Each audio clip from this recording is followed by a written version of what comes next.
To address an item on the agenda tonight at the appropriate time, please step up to the podium, sign in with your name and address, address your concerns to us, and we'll go from there. With that being said, Kathy, would you call the roll, please? Mr. Edmonds? Here. Mr. Hudson? Here. Mr. Trent? Here. Mr. Maxwell? Mr. Zanzika? Mr. Schultz? Here. Mr. Stratt? Here. Mr. Tagle? Here. Mr. Allman? Here. We have a quorum.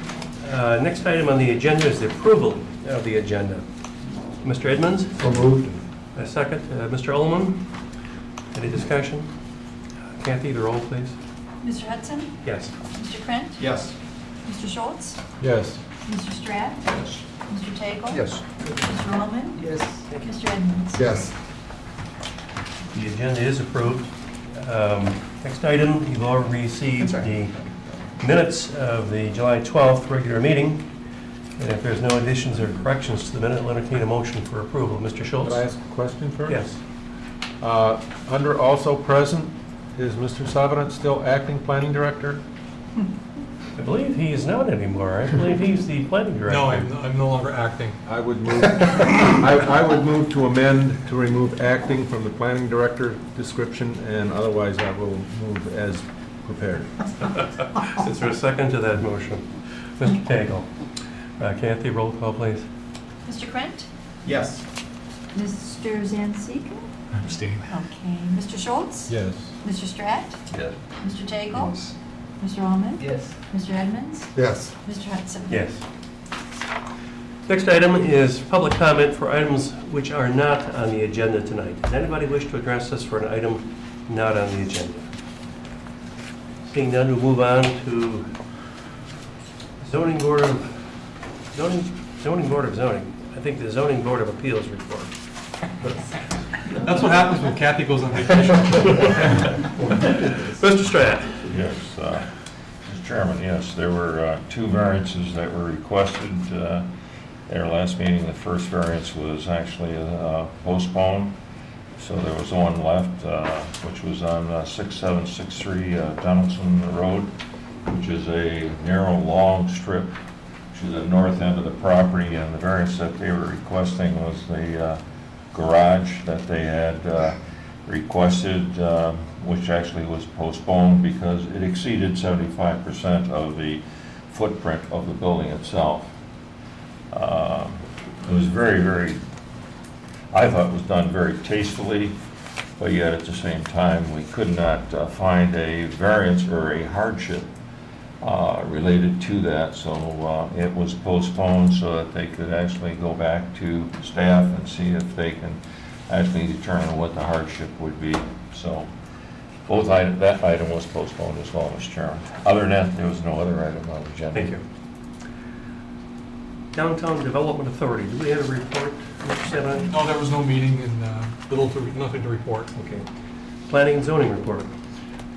Last night's city council meeting, the CVS Pharmacy drive-through addition, we discussed at two meetings, and the planning commission recommended approval subject to 4 conditions, if you recall. The applicant revised the site plan to add the 4 conditions that the planning commission requested, and it went before city council last night, and it was approved as recommended by the planning commission. Also, on tonight's agenda for the sustainable development checklist, we've been discussing that. We've discussed that at a number of meetings recently, and we've been trying to expedite this just to get it approved so that we can apply it. And in my haste to keep this moving forward, it has not been adequately reviewed by the city manager's office. So although there's a resolution in the packet, I would request that we really not spend a lot of time on this evening, because there could be, I'm not saying there will be, there could be some modifications based on city manager review. Furthermore, the city attorney's office has an opinion on who should be responsible for adopting the sustainable development options. And because it's part of the zoning ordinance, which the city council is responsible for adopting, it's a recommendation of the opinion of the city attorney's office that the Planning Commission should make a recommendation on the sustainable development options, and City Council approve. So again, in my haste to keep this moving, I probably put the cart before the horse a little bit. So what I would request is that we not spend a lot of time on it this evening. Do it in the very near future, at a future meeting, once City Manager's Office has had a chance to review it. Okay. The next item is a special use request. It's a public hearing, special use request, and preliminary site plan review, which is file number SU 117D. Proposed St. Mark Coptic Orthodox Church expansion Sunday school classes, west side of Livernois, south of Waddles, specifically 3603 Livernois, section 21, currently zoned R1D, which is a one-family residential district. Zach, is this your review? Yep, thank you, Mr. Chairman. This is an application, you can tell from my report. I hope you all had a chance to review it. Essentially what we're looking at is the applicant looks to add 2 semi-permanent buildings, which are basically pre-manufactured structures. You can call them trailers, you can call them whatever, but they're, you know, a simple shell-type building on a foundation. They'd be permanently mounted on a foundation, but the applicant recognizes that they might be something that wouldn't be there for a couple months, 1 year, 2 years. It could be there for a while. Given that this is a special use and this wasn't something that was conceived at the time, we thought it was best to come back through and look at the special use permit for this. That being said, this is in an area, if you recall, those of you that were on the Planning Commission the last time, we may have looked at something for the Coptic Church. They have a long-term project. They have a phase 1 and a phase 2 and land bank parking along the back. This is in an area that would ultimately be their phase 2, which is, like other ancillary, classrooms and facilities and things related to their overall building. You're aware that they've got an older church facility near the road, and they've got the newer church facility back behind the road with a long-term plan to expand it even further. We have no objection to that. That's been in the pipeline for a very long time. Of course, they would still have to come through for approval when they do that, but that's there. Now, that being said, what they're asking for now is sort of a stopgap measure temporarily because they're constrained in their current facility with regard to classroom space for some of their school operations, Sunday school operations. So given that this is something that could potentially be there for a long time, given that they are, while pre-manufactured, they could be there for a long, long time. They would be on foundations, would qualify as buildings, etc. We felt it was best to process it as a special use request. Now, given the limited timetable and the awkward timing of how we need to file for public notice, when we get an application for special use request to get it on your agenda, we have to file for public notice, put it in the paper and stuff right away. Subsequent to that, of course, we've reviewed it, in depth and found obviously that, from looking at the plan, it's not ripe for approval in terms of the completeness of the application, and I think my memo, goes through that in some detail. Now, whether or not, every element that's in the preliminary site plan review requirements will be necessary, given that this is in a grassy area, pre-developed, it's temporary buildings, that's going to be the zoning administrator's call ultimately when they are able to file a more complete application. But essentially, in short, what we really need is a site plan sheet that shows as-built conditions and then what they're proposing to do as part of this project. Deviating from my letter a little bit, it got confusing when you're looking at it because there were plan sheets from previous approvals dating back to 1999, 2001, then something more recent that was crossed out and had a more recent date on it. But at the same time, it was unclear because some of the conditions that were on that sheet are not in existence on the site. So, it was, are these proposed now? Are they not proposed now? Specifically, I'm speaking about the one sheet that shows extensive landscaping along the driveway and all that. That doesn't exist now. It was never constructed. There is some there is some trees along the south boundary of the site, but not on the north side of that drive. I don't think it's the applicant's intent to put in those, thousands and thousands of dollars worth of trees right now. However, there's another drawing which, shows hand drawn in, a few trees surrounding the trailers. I know that through our informal discussions with the applicant, they said, yeah, we're happy to put some landscape screening in along the south side of these trailers. But again, it was unclear exactly what they're planning on doing, why the other sheets were included. We went back and forth. What we really need, and this could all be even on one sheet, is just an existing as-built condition survey showing the foundation, showing what the elevation of the buildings would look like. And, we don't need full topo. We don't need that kind of stuff. I mean, as you know, it wouldn't impact parking requirements, really. In fact, the site is adequately parked as it is and is designed to be parked for a much larger facility overall. So, there's no problem there. There's no problem with open space, I don't believe, etc. So While we generally don't necessarily have a problem with the placement, the location, the size of the structures, there's not really enough detail to make a formal determination on most of the elements of preliminary site plan approval and special use review.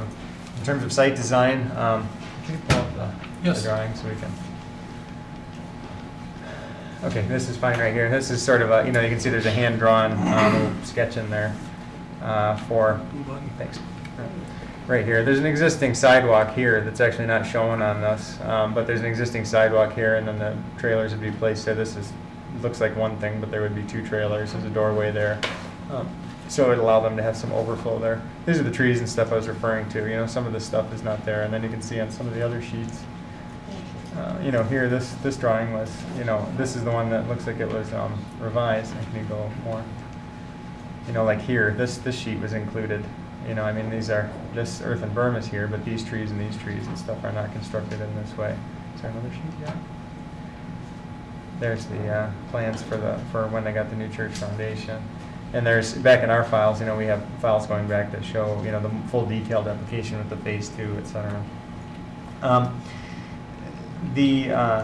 In terms of area bulk height requirements, special use provisions and stuff, I think that it probably can meet it, but we would ask you to postpone the application until we have more information and until we have what we can determine to be a complete application. Any questions of Mr. Brannigan?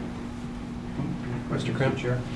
Would these structures be considered, if permission was given, permanent structures or not? We'd be approving them as if they're buildings. Okay. So, that's why the special use permit request, and ultimately, I know it's not their intent to have them there permanently, but they, to their credit, also acknowledge it could be 10 years before they have money to do the next phase. So, it's best to look at them in this way. Thanks. Anyone else? Petitioner present? Father, did you want to address us? Yeah, just a couple. Why don't you go down there, sign in, and tell us your name, and then address some of your concerns.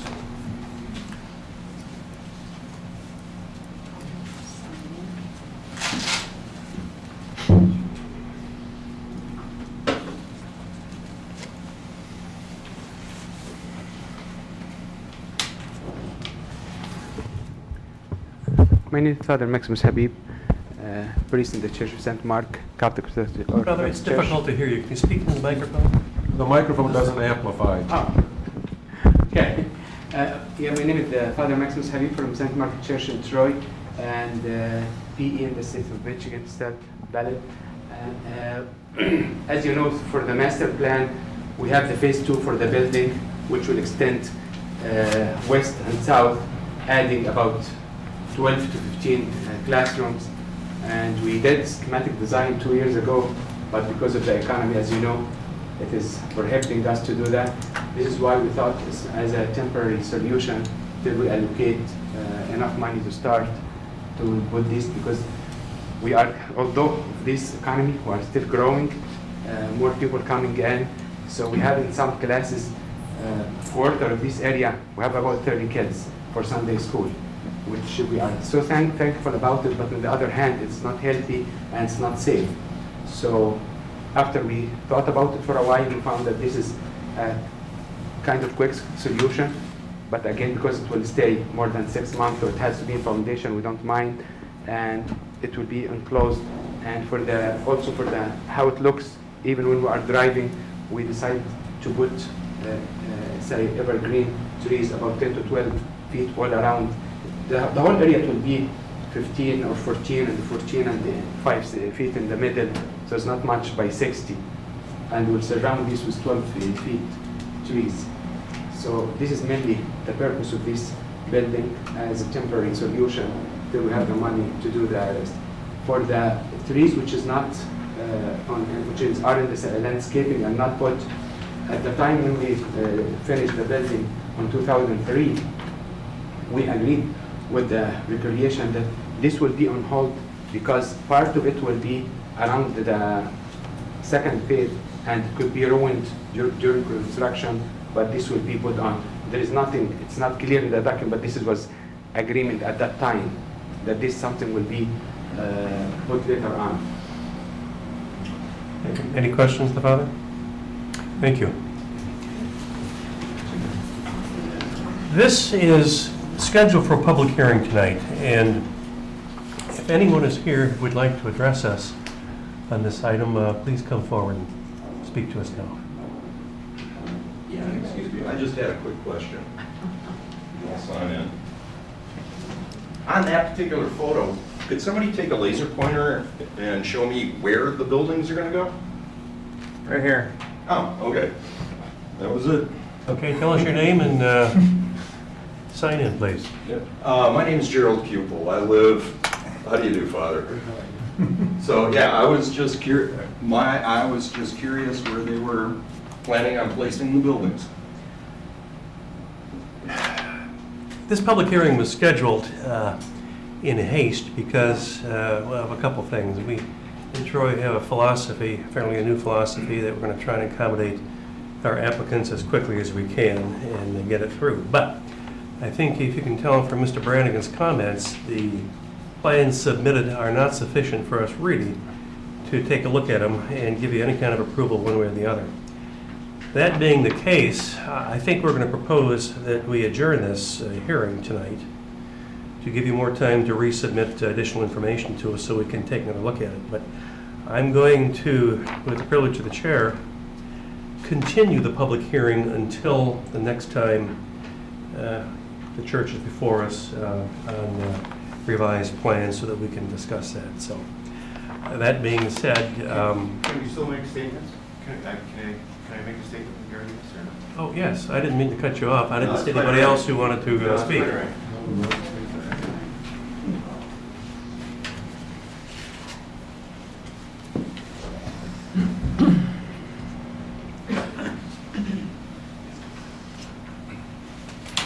My name is Mark Van Valkenburg, and I live at 12 Kirk Lane.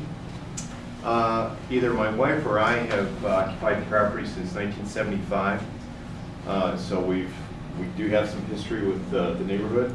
It's not that we just moved in last week.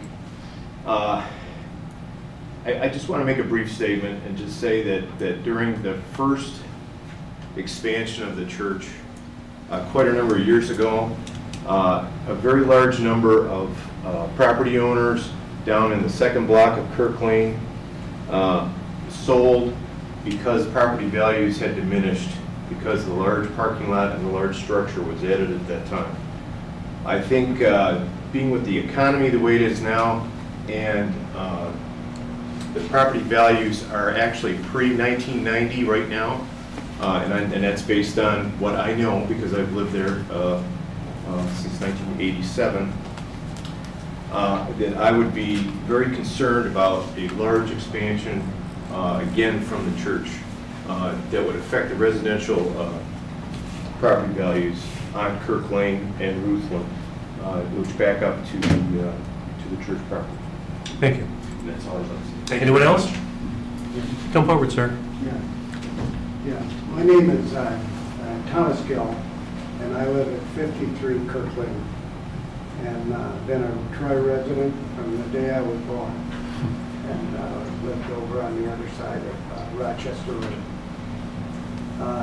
I came here, and when I got the notice, I talked to a couple people there on the street, and just trying to get a feeling of what the opinions were and that of any kind of change or that. We've had a large change and some work take place on the church property that abuts a lot of the neighbors there, and that's not completed yet. From my understanding, it's in phase one of the operation. But there is a lot of people, as Mike said, that I talked to. I'm not saying the whole subdivision or anything like that, but people who are knowledgeable of this and that are eligible to be included, because I understand that from the planning commission that the only notification was on the one street. That's all that was notified about this meeting. So beyond that, what my concern would be is that it was impromptu to us of what was going on, and it is a concern. obviously, whether it's property values or whatever takes place in there, we're concerned. We butt right up to the church property.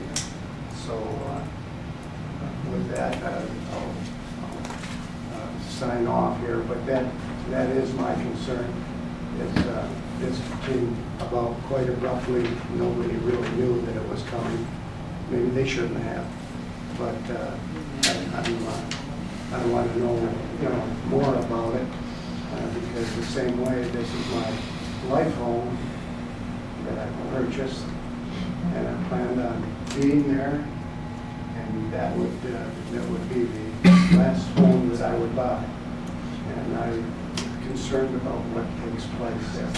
And with that, Thank you. You should know that by ordinance, the city notifies everybody within 300 feet of the project, and that may not include some of your subdivision because they're further than 300 feet. But the reason we are going to keep the public hearing open is because we don't have sufficient information, and I think the public, to fairly comment, should be able to have the same more detailed information that we're looking for.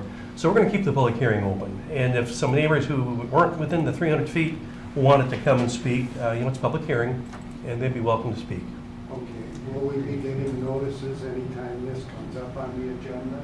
Well, I'll have to ask Mr. Savinant. Just one sec, we're looking at that. Sure. Mr. Chairman, according to our records, according to the radius map that was created for all properties within 300 feet, properties to both the north and the south were notified of this public hearing. Will they be notified of another hearing when the church comes before us for the special use? Typically, no, because the public hearing is this evening. You've indicated to those in attendance that the public hearing will remain open. At the request of the Planning Commission, we can re-notify, but our records indicate that everyone has received mailing notice within 300 feet. Well, how difficult would it be to re-notify everybody? At your request, Mr. Chairman, we can do it again. Why don't we do that, just to ensure? You can always check on the website, on the Planning Commission, for items on the agenda. It's available. We'll make an effort to re-notify everybody also. Okay. One thing that does do, Mr. Chairman, is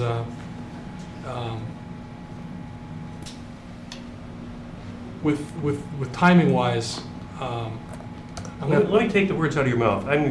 This is the official publicized public hearing.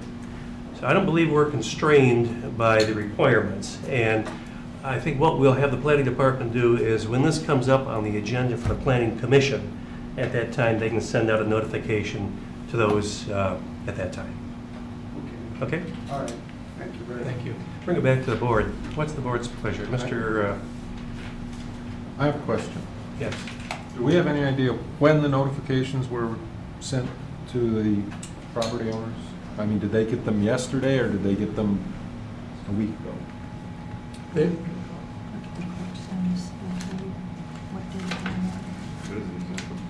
That's a draft request. When did you On get the this? public hearing, there is notice. It's postmarked July 12th, the notice.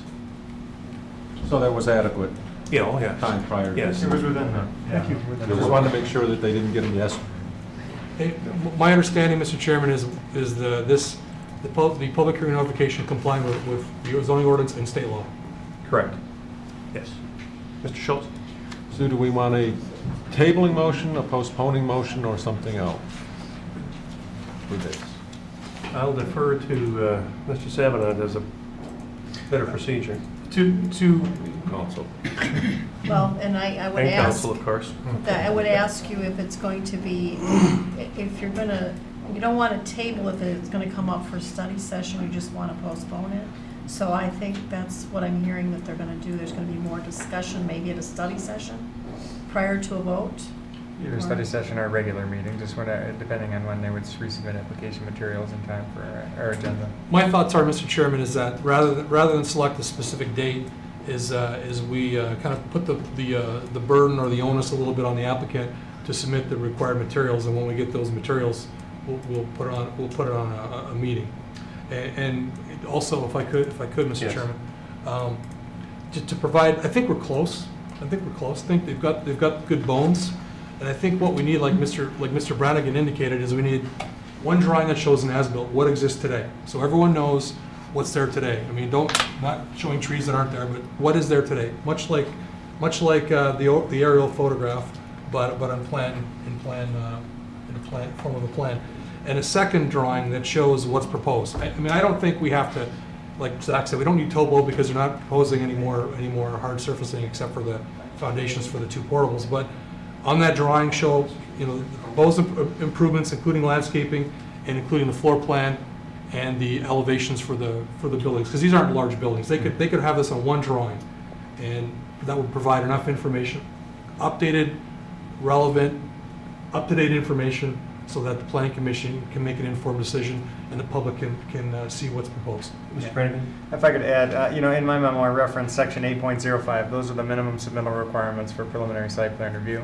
So it basically would have to meet those, but then any submittal requirement adjustments made by the zoning administrator. So as Brent was saying, but the applicant could call us. We can go through the list and say, yes, we need, everything except for, if there's a few exceptions, and then we can just go from there. If those submittal requirements are met, then we would be fine with it. But if they're wondering about a formal list, it's section 8.05 of the zoning ordinance. And the reason I suggested more simplicity is because this is, I think the applicant indicated, father indicated, they're 14 by 60. These are not, massive buildings. So, we're not talking about, a huge proposal here. This is something that's relatively simple in scope, and the important thing is up-to-date, accurate information. I think that's what's important here. Mr. Schultz? Ready for a resolution? Yes. Mr. Chairman, can I interrupt? Just to add on, if I may, with your comments, I'm assuming that this is a prefabricated structure. Therefore, I would assume that the manufacturer would submit the drawings as well, so that those drawings would be sealed and would be actually in accordance with our zoning requests. Sorry, It's fine. but I just want to clarify that. Just a comment before I make the resolution. If my memory serves me properly, and it may not, but it seems like we have repeatedly with this particular site had an issue with drawings not being exactly what were needed in the past. So I'm hoping we can get that resolved this time. At this point, I would resolve to postpone the special use request, the preliminary site plan approval, and the public hearing on this item until such time as the required documentation is provided to and there is adequate time for review by the planning director and the planning consultant. Support. Mr. Stratt. Any discussion on the motion? If not, roll call, please, Kathy. Mr. Zanzika? Yes. Mr. Schultz? Yes. Mr. Stratt? Yes. Mr. Tagle? Yes. Mr. Allman? Yes. Mr. Edmonds? Yes. Mr. Hudson? Yes. Mr. Kren? Yes. Heather, you got your marching directions. Show us now, in the future, and follow the ordinance, and we'll be all set. Thank you, sir. Thank you. Item number 9 is site plan review. Preliminary site plan approval, SP 970, the proposed Granite City Food and Brewery Restaurant, south side of Big Beaver Road, east of Troy Center Drive, section 28, currently zoned BB, which is the Big Beaver Form-Based Code District. Mr. Brannigan. Yes, very exciting. This is our first preliminary site plan application under the form-based code provisions of the zoning ordinance in one of our form-based code districts. So this is not a site that you are unfamiliar with, most of you that were on the planning commission a few years ago. This is the applicant that was approved for this exact location before, with some minor adjustments, because subsequent to the expiration of the original site plan, which was put on hold by the owners, they have come back and wanted to reapply under the new ordinance to get this thing approved. So this is, you're all very aware of the facility's potential location. It's at the southwest corner of the Interstate 75 and Big Beaver Road interchange in a existing parking area of the building commonly known as the Top of Troy, the PNC Center. So this is a microbrewery restaurant franchise. This is basically a new model for this owner after doing a little bit of homework on some of the existing facilities they have around the country. They've provided some materials, drawings, and illustrations for us. I'm sure the applicant is going to share with us some additional information about the facility. You can see that the, it basically fronts Big Beaver, and consequently it's a site type A, street type A in our form-based code, which requires them to do a number of things. This is going to be processed under the building form A provisions, which is a building form permitted by right. So those of you that are very conversant and familiar with the form-based code, you remember that we have a menu system that allows the applicant to choose one of several building forms. This one falls under building form A in the zoning ordinance. So unlike, this for the audience at home too, unlike some provisions in the ordinance, rather than having minimum setbacks and maximum heights in some areas, it'll have slightly more prescriptive elements, and I'll walk you through a few of those. And we'll spend a little bit more time on area, bulk, and height than maybe we normally would, given the uniqueness of this project. So consequently, this is a whole new application, but basically many of the exact same properties exist on the site compared to what it had before. There are a few adjustments made with parking. It actually requires less parking now than it used to because of the adjustments to our parking requirements in the zoning ordinance. There's some new requirements with regard to landscaping, with regard to some site elements and submittal elements and that, but it's largely going to be very similar. The site is just under 2 acres in area. You can see that it sort of shares frontage along Big Beaver with the existing PNC Bank branch that's out there in front of the office tower. Access to the site is going to be provided exclusively through cross-access with those other parcels. It doesn't have its own driveway on Big Beaver. Basically, you pull into the main complex, you'd have access to it that way. The location of the building in the area width, height, and setback section of my review, that's going to be page 25 of 64 of your digital ordinance. It's page 3 of my letter. Got a table in here, and I want to just step you through a few things. Given that this is site type A, street type A, building form A, it's kind of at the top of every category. The big difference between this and what we've been used to along Big Beaver is no longer is there a large front yard setback requirement. Instead, there's a 10-foot required building line. And the building line, several of you were, wanted to clarify some issues with regard to the building line over the last few days with me. And the building line is a required building line whereby the building must be located exactly on that 10-foot line with no variation. It's 75% of the building frontage could be there. Now, I say no variation. The building itself can be moved. The Planning Commission has the ability to allow buildings set back an additional 20 feet, provided that a certain type of facility or permanent improvement is made out there, and those are listed in the zoning ordinance. So this building is not exactly 10 feet back. You can see right here, this little fire pit right here, the fireplace that sticks out, is just shy of that 10-foot line. And consequently, that's not 75% of the linear frontage of the building. Obviously, chunks of the building are set back here, but you'll see this is an outdoor cafe, this is an outdoor plaza area, this is another sort of plaza entrance feature, and we've got expanded pedestrian amenities all around here, and I'll talk about that in just a minute. But the building is slightly set back. In terms of the other setbacks, there is a 30-foot minimum rear yard setback. They provided 57 feet. The side, there's several side yards. Consider this a side yard in this instance here, and there is a label that needs to be changed because we considered this an additional front yard. If this was obviously a front yard, the building would have to be up against this 10-foot line as well. So we've traditionally not treated the interstate as a front yard because doesn't meet the definition of, well, you track back definition of front yard, definition of front line, street, that kind of thing. It doesn't qualify as a street in the same terms as a surface street does. So we consider that a side yard. In terms of west, there's no side yard setback required anyway, by the way. You can have as much a setback as you want or none at all. It doesn't matter in this district. In terms of building height, we have a minimum of 1 story, 14 feet, maximum of 3 stories, 45 feet for this building type. This is a 1-story building. The height is not clearly defined in terms of the roof deck height. Talk about that in there, but it's clearly in excess of it. I mean, the building goes up to 20 some odd feet for some of the element features and stuff, and it's very clear from the elevation drawings on the outside that the windows and everything, the space is going to be sufficient. But there was nothing in the drawing that indicated roof deck height to floor, showing that minimum required 14 feet. So on a revised drawing, I would just ask that be included in there. Now, sort of the big one in terms of the form-based code, our favorite topic on Big Beaver is buildings up near the right-of-way. So I just want to walk you through some of the adjustments that have been made in this case to meet our required building line along the front yard. Now, as I said, 75% of the building facade has to meet the building line. Up to 25% of it can be set back for architectural consideration. So, you had a situation where, this could have potentially gone all the way across here with just a little chop out there. That would have been fine. But the Planning Commission can adjust the required building line to a maximum of 30 feet beyond if you incorporate, and then the following are listed: space for an outdoor cafe, public space, or a cross-access drive with an adjacent parcel.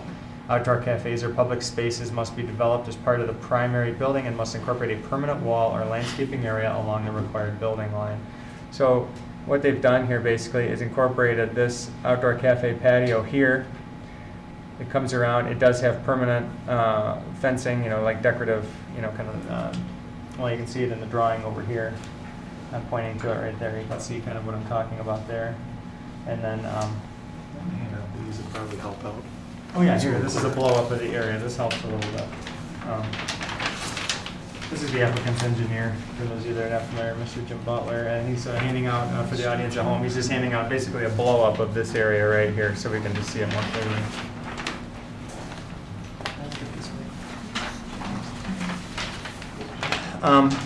This area right here is a, you know, permanently walled off section of the outdoor cafe, and then that wall continues over here. This area right here, rather than have, you know, a couple of small sidewalks going from here to there, this is basically an incorporated plaza area that connects the main Big Beaver inside the right-of-way 8-foot wide sidewalk pathway with this outdoor cafe via this sort of wide plaza area here. And you can see that there's a fireplace here, there's this outdoor cafe gathering area, there's a couple of squares here which could be park benches. And then this connects through. This is there is a small gate here because this is the dining area. You know, they would have alcohol served like an outdoor cafe here, so it has to be limited in terms of its access. But this area, you know, diners would come in, they would basically get their seat assignments, they might be moved to the outdoor cafe, but people could be waiting out here, interacting with the street that way. This is a large plaza area, and the main entrance features of their building are right here. The long and short of it is that this qualifies as a, you know, public space, qualifies as an outdoor cafe. It's permanently walled off. The line is right along, you can see right along the building line here where the fence is. So this does allow the setbacks to be increased to 30 feet. It meets all the minimum standards of the zoning ordinance. This is not a special use, it's a preliminary site plan. So this meets all the minimum front yard setback requirements of the Big Beaver District, and meets with exactly what we have in our code. So there's a couple other little elements along the front building line I'm going to get to in just a minute in some of the other areas. But at the end of the day, the only requirements that I have in addition to those I talked about were you know, the east boundary label and demonstrating that first floor 14 feet of height. So thanks for bearing with me on that more exhaustive conversation, but I wanted to make clear about what exactly is going on here. In terms of proposed parking, the site plan shows 142 total spaces with 7 spaces shared. This project was originally approved for a much greater number of shared spaces with the existing PNC Center. Off the top of my head, I think it was like 35 or somewhere in the mid-30s, because our parking requirements were greater. We no longer have employee parking requirements. As you recall, we eliminated those and just did seat-by-seat parking requirements for restaurants. So it shaved off, you know, 20 spaces or something from this requirement, from this the required parking number here. You end up with 149 spaces actually required. So their sharing goes from, you know, 35 or whatever down to 7. So there would be some shared spaces with the adjacent property. You can see they've got them, you know, they've got 7 spaces hatched off over here. You know, the long and short of it is that there's a heck of a lot of parking on this site. It goes, you know, it spreads all over the place. So the applicant's letter that was submitted with the site plan made some references to the old parking requirements because that letter was submitted before our review. You know, so I still have no problem with their conclusion, though, that the study on parking about the shared parking argument still holds water. It's very similar circumstances. Nothing has really changed. The area is the same. The occupancy is the same. So I have no problem with the shared parking, especially being reduced from 35 down to 7. You know, we feel that the argument still holds water and that it should be approved. In terms of parking location, you're aware that you can have parking in the up against the required building line in the form-based code districts, but it can't be in the front. You know, you can't have parking in front of a building unless, of course, your building is set back according to some of the things that I talked about before. But the parking can be up against the required building line, but only 50% of the linear frontage can be that parking that's right on the building line. Here, this parking is obviously set way back. This little section of parking here, which is obviously less than, you know, imagine your 50% is here. This is still less than 50% of the linear frontage of the building. They do have this small bank of parking spaces, 8 spaces, I believe, 8 or 9, that's right up along the required building line, and that's okay. You can do that in this district. That's right in our building Form A provisions. However, in order for that to occur, you have to have, basically a hedgerow and a decorative, fence, masonry wall there. They've got that, but they're flipped around. They have the landscaping on the parking side with the wall along the required building line, and actually the ordinance asks for it being the other way around. So the only thing we would ask is that this just be switched, that the wall is there right along the edge of the parking spaces, and then the landscaping is between the required building line and the wall, which can be, it's like 3 feet back, I think it says. Yes, Mr. Schultz? If the petitioner chose to do so, because I'm sure they did it, or may have done it that way so that it's more attractive from their side of the wall, if there's sufficient space, can they Sure. landscape both sides? Both sides, If there's sure, choice? if there's sufficient space. Let's see here. It says, I'm trying to think if there's a minimum. Yeah, I mean, there's nothing that would prohibit you from doing that if there's space. At a minimum, the landscaping has got to be on the pedestrian side, but if they have space and they want to do that, of course, that would be fine. In fact, it would probably, my guess is it would probably push the parking a little bit further back so it wasn't right on the required building line, and therefore it would be kind of, but anyway, so that's what's going on over here. So if the landscaping is along the pedestrian side and the wall is behind and the parking is there, then we have no issue with it. You remember we put that provision in place because we wanted to soften the appearance of the fronts of cars, we wanted to soften the headlights at night for the traffic going by, and we wanted to just make it more consistent across the frontage of the site. So those specific requirements are, those design requirements are right in our zoning ordinance, and with that we're swapped. The 30-inch wall, it would comply verbatim with the zoning ordinance. We mentioned access already. The next thing I just want to mention, the pedestrian access, they've sort of gone to extraordinary means to make this wide pedestrian plaza here. It actually becomes more than a sidewalk. This is really almost like a gathering area. You could imagine people leaving the outdoor cafe or waiting for their seat assignments in the summertime. I'm sure there'll be a waiting area out here. You've been to that kind of place. People are hanging around, milling about when a place is popular.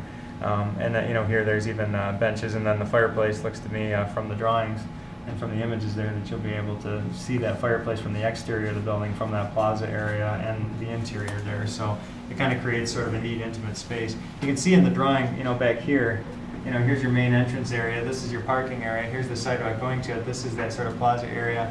Here's the indoor-outdoor cafe. That bump out in the front of the building, by the way, this is technically patio seating, but it's enclosed, sort of multi-season enclosed space. And you wrap around the outdoor cafes over here, but this area just off the drawing is where that plaza that I'm referring to really is, with benches, and it spreads out and joins the pedestrian right away there. In terms of natural resources, it's an existing developed parking area. There's some typical lights, site landscaping that'll be removed but adequately replaced by the proposed landscaping.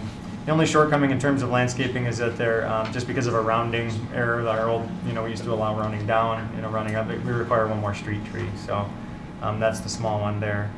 The site does have sufficient landscaping in terms of overall landscaped area. The original submittal was just slightly deficient. They revised it, added a little bit more landscaping area through our review process. So it does meet the minimum proposed landscape, minimum required landscape 20%. Parking lot landscape requirements are met, and the perimeter landscape, all that stuff I believe is met. There's a couple submittal requirements that are there. I didn't want to alarm you with the fact that there are 9 conditions on this. I could have had 2 conditions, one of which would have been include required information for site plan approval, which I've done before. Since there was a limited list, I just put them all on there. So even though there's 9, I've listed out the separate minimal information requirements separately that are really quite small. You have a couple that I mentioned before: correcting the east boundary label and setback line, demonstrate that the first floor is 14 feet or taller in height. These are just dimensional information requirements.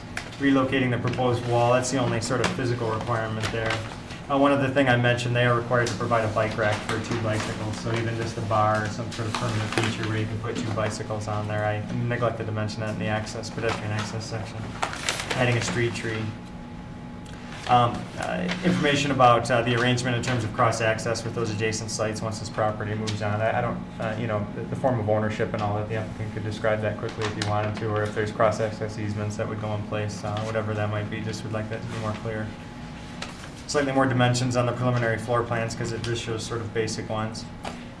In terms of minimal submitted requirements, we do have a requirement for a photometric plan, which wasn't included. The applicant can include that. I'm not too concerned about the photometric plan for this site because it's already a parking lot. It's surrounded by a bank and then a big parking lot and then the freeway and Big Beaver. There's no residential nearby.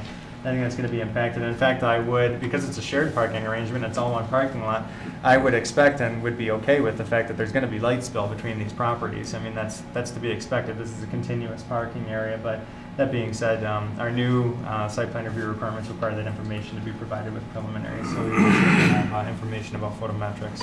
And then the applicant has come today with samples and descriptions of the materials. I'm sure he'll be covering that with you. So as you can see, it's mostly informational requirements and then just those few elements I talked about. So thanks for bearing with me on that extended review. Any questions of Mr. Brannigan? If not, is the applicant here? Yes, sir. Mr. Butler, come on up. Peter Schussin, members of the Planning Commission. Jim Butler with Professional Engineering. Address is 2430 Rochester Court, Suite 100, Troy, Michigan 48083.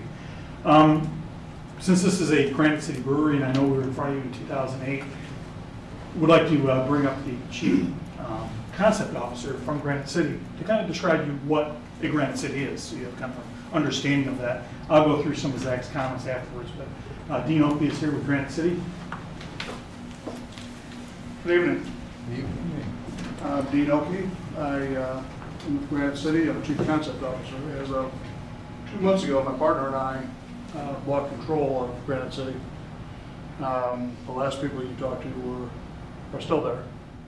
We just added ourselves to them.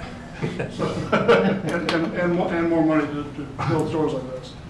I grew up on 60 Mile in Garfield and moved away a long time ago, went to Michigan State and then moved. And but sell the house and ours is out. So I'm once a Detroiter, always a Detroiter, right? Steve, the founder of the company, Steve Wagenheim, is also a Detroit guy, even though he moved to Minneapolis 20 years ago also.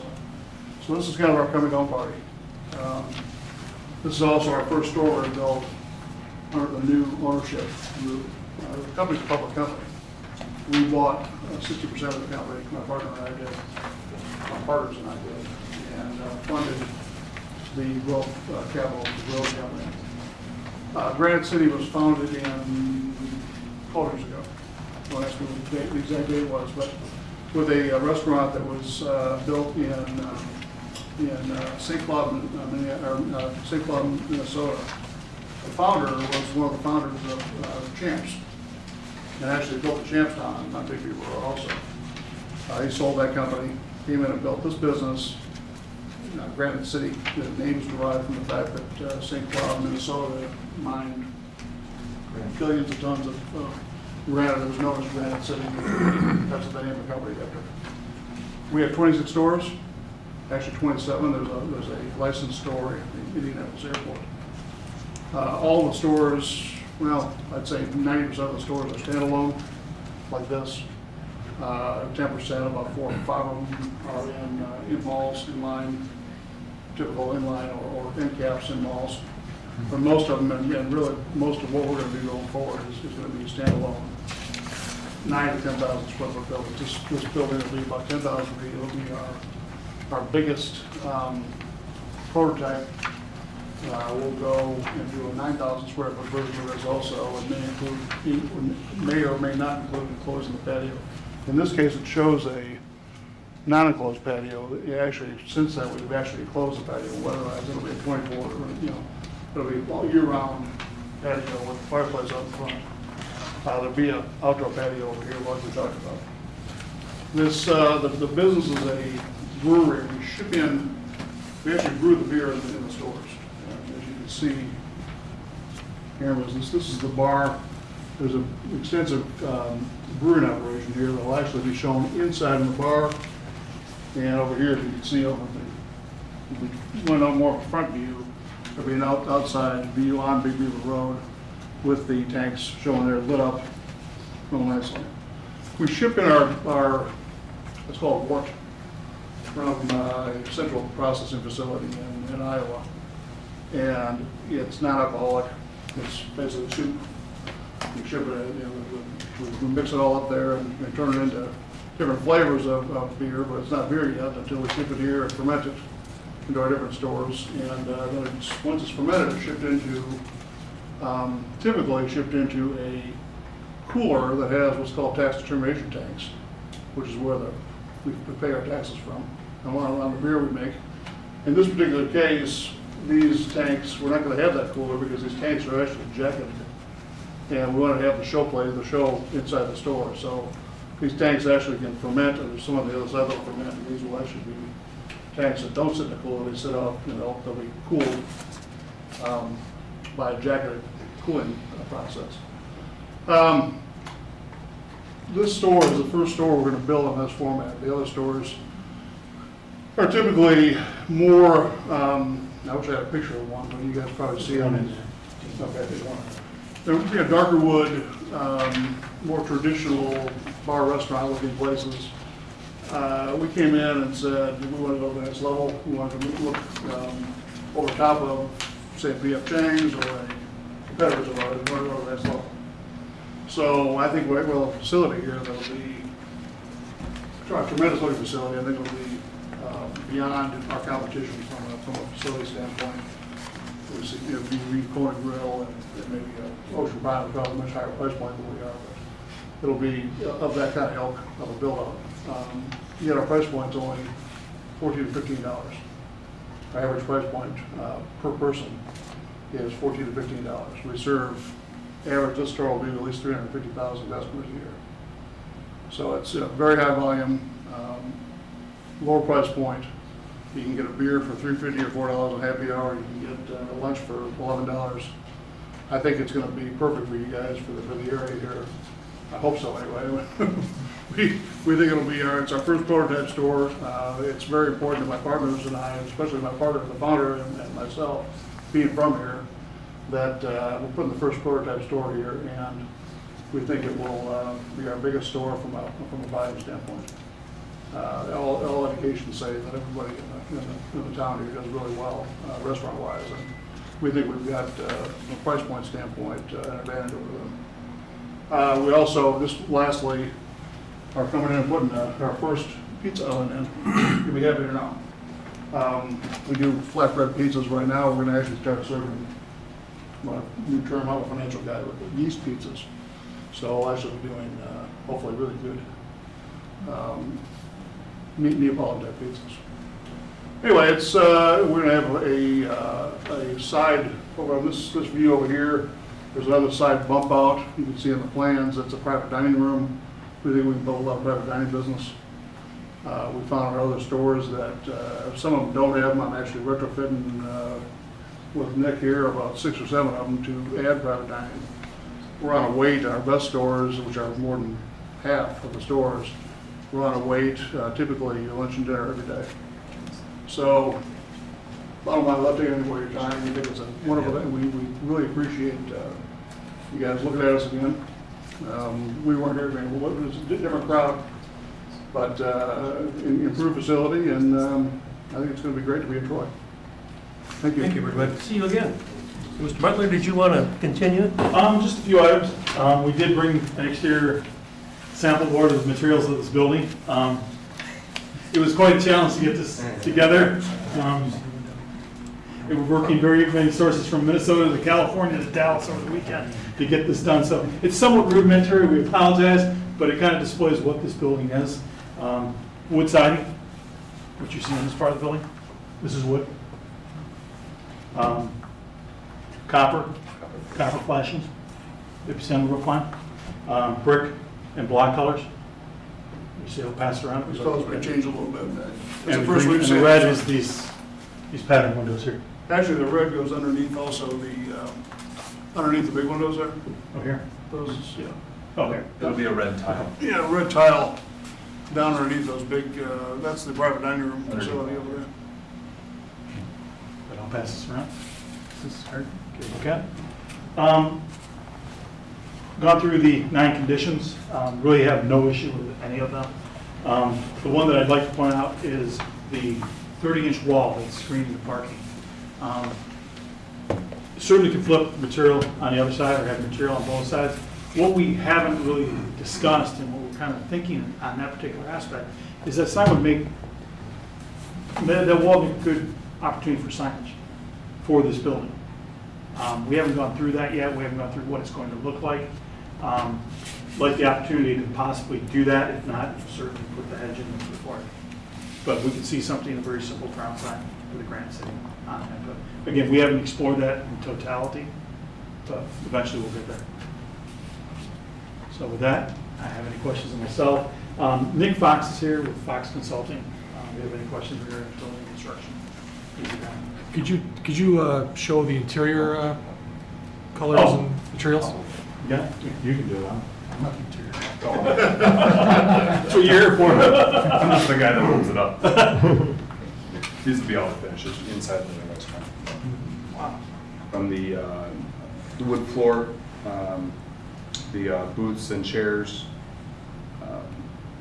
along the back of the booths. Some of the lighting. Well, this is where you turn a designer loose. Yeah. Say, this place, do something cool. Obviously, different textures, different styles, but all work together. Very nice. Thank you. With that, any questions? Be happy to answer. Yes. Any questions, Mr. Butler? Mr. Wilkie, Mr. Kren? I just want to comment, it's just a wonderful example of what we can do with architecture and an exciting spot for a vibrant, basically it shows off a vibrant community by the kind of offerings we have for the public. One quick thing, I noticed on the one of the drawings, this was where the existing tree locations are. I went out to the job site and all those trees are gone already. They're just some old sod where the stumps were. I'm just saying, you probably should show on your drawings that there are no trees there. We'll make that modification. Obviously, very minor. I mean, everything else is fabulous. I mean, this is just, I'm nitpicking here, but. That's fine. Okay. That's fine. Mr. Bragan? Yeah, can I add one thing? The drawings and stuff obviously show that, and maybe I didn't make it totally clear. That here, let's look at here. This front bump out area here, like I said, it looks like it's part of the building, but the main building sort of ends right here, and this is patio area. And in the summertime, this will all be open, as you can see in the drawing here. It's all open. That drawing shows. That really isn't. You gotta look at the elevation of the building. Aren't there? Can't these like open up though? The windows will open up like Kona. Yeah, well, I know there's still like roof and everything, but it all like opens up to the open air, right? Yeah. Yeah, that's what I meant. I mean, it opens up to the open air, but it can be fully enclosed, and then it's just part of like the main building. So I just don't know if I explained that very well. And in terms of location, can I? Well, sure, go ahead. In terms of location, I mean, it's essentially the fireplace, the northern limits of the building is essentially 10 feet from the right of way. I mean, this is Big Beaver, and this is like, think of how far back the PNC building is, and think of how close this is. And a good example of this is like the Starbucks on the corner of Crooks and Big Beaver. I mean, it's going to, if you look at the aerial is really, just bear with me here.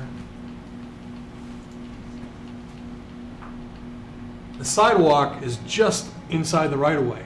And so essentially you're going to have from the sidewalk 10 feet to the south, 10 feet is going to be that fireplace. I mean, this is great. Think about this building actually doesn't seem like it's that far back when you're over there. I mean, this building is going to be right here. We're thrilled to be part of this. It'll be the first part of what you're trying to do. I've heard about it anyway. It's exciting. Mr. Strand? Yeah, I'd like to ask the owner a couple questions. Are you familiar with the Ocean Prime? Yes. And all the patio area that they have? I was in the middle of wintertime. I was in there. I've driven by it 100 times, but Okay. They have quite an extensive patio outside. And listen, this is a beautiful project. I mean, I'm really tickled to death to see it. And just suggestions, and I'm making comments. But along the Starbucks that was just mentioned, what we're trying to do is create the umbrellas and try to create the ambiance of people walking in the area, etc. So this is the kind of thing that we're looking for. And I noticed on your rendering that you had here, you had a lot of umbrellas on this particular site. Right. And I was just wondering, you know, I know that you've got space for 16 people and you've got just under 300 total capacity. It seemed like that's kind of light to me. I was just wondering, would you be receptive to increasing the patio area? That's what we're trying to do on Big Beaver, is increase that. Would you be receptive to something like that, or as? If my architects tell me we can do it, I'm a big patio guy, so. You know, along with that fireplace, I think that is really remarkable. And I understand that maybe staff had encouraged you to do that as well, so I commend staff for, you know, doing that. But I think that would be really super if you could do that. At Ocean Prime, what they did was they have that as a waiting area, and I think that was pointed out. I mean, he pointed that out as also a waiting area for cocktails or whatever you want before, you know, you get into seat assignments, which you're not familiar with, but I am familiar with Ocean Prime on that. But that would be a suggestion. Again, I think it is great. I mean, what you're doing is fantastic. My expert tells me seat count may be an issue. We would have to consider the seat count. We have got 296 seats, I believe the. 98.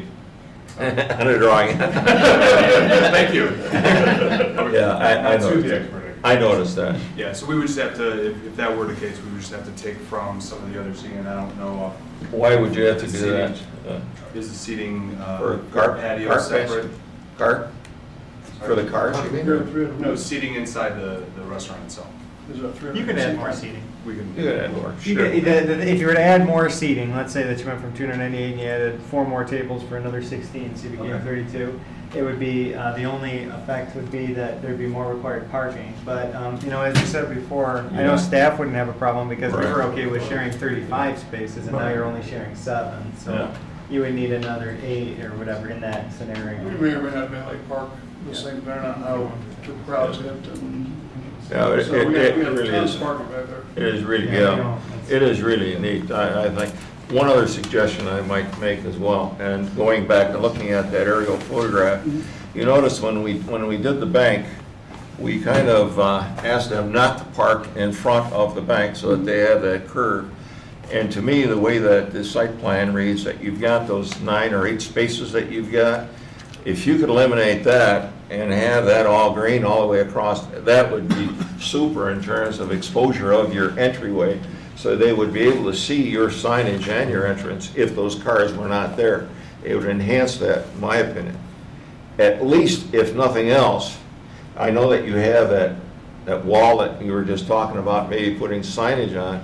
If instead of it just being in the front side of or on Big Beaver, you really need it on the side as well, so that people, as they're driving eastbound, they're not looking at the doggone car, the side of the car. We're trying to shield all that. But if we could eliminate that, that would make it wide open for your entry, and it would really enhance that. I don't know if staff would go along with that or not in terms of car count. You're just talking about continuing that line straight across. Those are just mere suggestions. I'm telling you, you've done an excellent job. Oh, you mean eliminate this whole bay of Yeah, parking? yeah, here, so that this is strip all- went all the way across. Now you see, as they're driving eastbound, they can really see the entrance, which is your focal point and your sign, instead of having those cars all lined up alongside there. That, to me, would be just, It's a very good suggestion. We'll certainly take it and look at Whatever. it. Building, I'm Mr. Chair, I want to point out to you, and I apologize to any other architects that sit on this board, I'm going to play one for about 2 seconds, and that's about enough. My understanding. that's all right, we'll give you permission. You Okay. can do whatever you need to do to get it done. This is not really architectural. I believe this is more of the, regarding the outside patio adding to it. We are at 298 seats in that restaurant. We, I think, are at the capacity without having to add more bathrooms. I know they can ask for a variance, but so what we would have to do is to take some out of the inside and put them on the outside. Certainly something worth considering. But talking to the guys in Dallas, the architecture record, that's what they told us. Whatever, I'm just, those are my I'm not being an suggestions. architect. In terms of removing this bay of parking, we don't have a problem either way. It would require more shared parking. So I mean, if you wanted this project to move forward to final, I don't think that I can't necessarily speak for Brad, but I wouldn't think that, eliminating this parking and having, even more shared parking would be something that we would be against if the planning commission were to, in their approval, say up to a certain number of potential shared spaces for revisions, and then we can do that administratively during final. Jim had mentioned that they may want to incorporate signage into their wall. Obviously, if you meet our minimum ordinance requirements, put the landscaping just in front of the wall, then, that's not effective, but they could get creative with the wall, especially if that bay of parking is removed, the wall is no longer required anyway. Right. So they could just put, you could get creative and have like part wall, part landscaping, part of the wall goes up and it's got signs on it. We'd be open to anything. The main thing is that it would enhance that entry point. Flashing LED signs. Spotlights like this. By the way, I'll tell you, the spotlights on the roof are probably not going to be there, okay? Probably. The other point that I did want to make is I know that we talked in terms of our lighting, that we're concerned about and we didn't get. The main thing that I'd be concerned about looking at the lighting is not so much the overspill of the lighting, but actually I'm sure that you're reworking the parking and you're going to have new lights. I'm more concerned about what the level of the lights are, because instead of having real high poles, I'd rather see them at low level, and you have that opportunity of doing that, although we haven't seen the cuts and I don't know what you're doing. But again, I think administratively that could be taken care of. I'm just saying these are my, if I may, refinements of what I think, and you've got an excellent presentation. We were the engineers for the PNC at the time. It was obviously National City project, and those the whole parking lot, as you recall, has those huge light fixtures. Yeah, They're I know 50 some odd feet on. Right. If you recall, for the PNC, we did lower those down to more Yes. lower scale. Right. They're more shoebox, more. Exactly. So I would envision something very similar. Okay, so we're on the same wavelength of what but that's what we were looking for in terms of the cuts. Yep. So that's why we were looking at that. I'm sorry. No, that's fine. Mr. Schultz, Are we ready for resolution? I think we are. Resolved that the Planning Commission hereby approves a reduction in the total number of required parking spaces for the proposed Granite City Food and Brewery to 142, when a total of 149 spaces are required on the site based on the off-street parking requirements for a restaurant. This 7-space reduction meets the standards for section 13.06. And be it further resolved, the Planning Commission hereby approves a reduction in the total number of required parking spaces for the entire PNC office building parent site, including the tower, annex, and proposed restaurant, to 1,607, when a total of 2,122 spaces are required on the site based on the off-street parking requirements for office, medical, restaurant, and retail uses. This 550 space reduction meets the standards for section 13.06. Be it further resolved, be it finally resolved, that the preliminary site plan approval pursuant to Article 5 of the zoning ordinance as requested, for the proposed Granite City Food and Brewery Restaurant located on the south side of Big Beaver Road, east of Troy Center Drive in Section 28 within the BB, Big Beaver Form-Based Zoning District, is hereby granted subject to the following conditions. 1, correct the east boundary labels and setback lines to reflect its condition as a side yard. 2, demonstrate that the first floor is 14 feet or taller in height. 3, relocate the proposed 30-inch wall and hedgerow so that the hedgerow is on the north side of the wall along the required building line. 4, add a bike rack with a capacity of at least 2 bicycles. 5, add 1 street tree. 6, show the location of existing cross-access easements on abutting properties and the location of proposed cross-access easements or joint drive easements on the subject property. 7, provide full dimensions for the preliminary floor plans. And 8, provide lighting plan indicating proposed photometrics, height of light fixtures, proposed methods of shielding prior to final site plan approval. Support by Mr. Edmonds. Any discussion? If not, roll call, please, Kathy. Mr. Sansy? Yes. Mr. Schultz? Yes. Mr. Stratt? Yes. Mr. Tagle? Yes. Mr. Ullman? Yes. Mr. Edmonds? Yes. Mr. Hudson? Yes. Mr. Krim? Yes. It's unanimous. Welcome back. Welcome. Thank you. Thank you very much. Can't wait to get here. Open by next month? Now it's my job. When will the building be finished? Yeah, that's my idea. When's the, September? Well, we'll, How fast can you guys get this doing? yeah. My plan should be complete on August 19th is the proposed date for the plans to be completed to submit to the building department. So then, yes, it would be dependent on the permit process and provided we get all the questions answered that you may have, the building department may have, and then I'll start construction right away. My birthday's middle of And then deal with the February. winters of the area. We're going to be open by February, so We're looking forward to the fireplace. Yeah, exactly. you will all be there. we will. You're looking forward to it. Okay, thank you. We don't drink beer that often.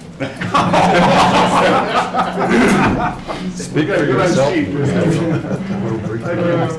The next item is a study item which Mr. Sabato discussed with us regarding the city manager and city council. And unless somebody's really got some hot ideas on this, I'd suggest we just pass this until next appropriate time to discuss it. With that, this is the place for public comment on items on the agenda tonight. Anybody wish to address us? Seeing no one, it comes to planning commissioner comments. Mr. Sanzika, let's start with you. Well, I had a question for Mr. Savin, and he was kind enough to email me back, but I thought he might like to provide it to the board. I was curious on the progress of the building at the Historical Museum, the progress of that building that had just moved there. And Mr. Savin was kind enough to get the response, and I thought he'd like to share.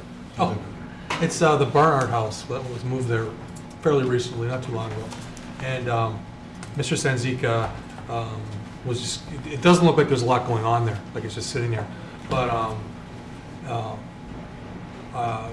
Lorraine Newman, who's the curator that runs the facility, indicated that they're doing a lot of work in the foundation, winterizing the foundation, doing some carpentry work inside the building, and it is moving forward. And it's not just sitting there, stagnant. They're doing a lot of detailed renovations. They're adding some stonework to the foundation, and there's a schedule for completion, and it does appear to be moving forward. Also, I'd just like to commend the city on the progress of the transit center. I was so happy to see that the relocation of the track and the entrance to the east side, it just makes so much more sense than what they had initially proposed. And I always felt uncomfortable with that tunnel. It just seemed like a big waste of money to me. And I think that it's all coming together, and it's a good use of our taxpayer money. And I think it will be a great example for other transit centers throughout the United States. So I'm very happy to see the changes. Thank you. Mr. Ullman. Nothing, thank you. Mr. Edmonds. I too commend Mr. Savanen for sending us the transit center report. I appreciate that very much. I was just wondering, is there anything new in the legal end yet? Nothing new. What I do have one correction. Lori advised me that the report that was done indicates that they've appealed the decision of the circuit court. That's not really true. They've filed a motion for reconsideration at the circuit court, and that's going to be briefed, and if it's upheld, they have to decide if it's an appeal, but the rest of it was accurate. So. Mr. Schultz. Just happy to see Granite City back. Yeah. Mr. Tagle. No comments. Okay. No comment. Mr. Stratt. I've got nothing. Brent, Zach, or Sue, any comments? Just good to see all the few folks that I haven't seen, and nice meeting all you new members, and I think it's really exciting. It's my first night with this form-based zoning. You've got a lot on your plate. I would just say that the the building that we've been kind of pointing to as an example of what we're looking for Troy tends to be Ocean Prime, I think, because it's so successful and because there's some activity. But if you remember, it was a struggle to get the building as close as we did to Big Beaver. I think it could have even been closer and been as wildly successful as it is. And that was a number of meetings and some give and take and some negotiation, if you will, with the owner. And it's turned out to be a great project and something that everyone's really proud of. And this is even closer to Big Beaver, gives us even more of a statement, bigger building. And the process was relatively painless because we've got the rules in place. And it's very prescriptive. And if you meet the rules, it's one meeting with the Planning Commission that's very receptive. And they did a great job, I thought, with the building materials. Although they provided them this evening and didn't have a lot of heads-up time. The system kind of works, it looks like. So I'm really excited about this.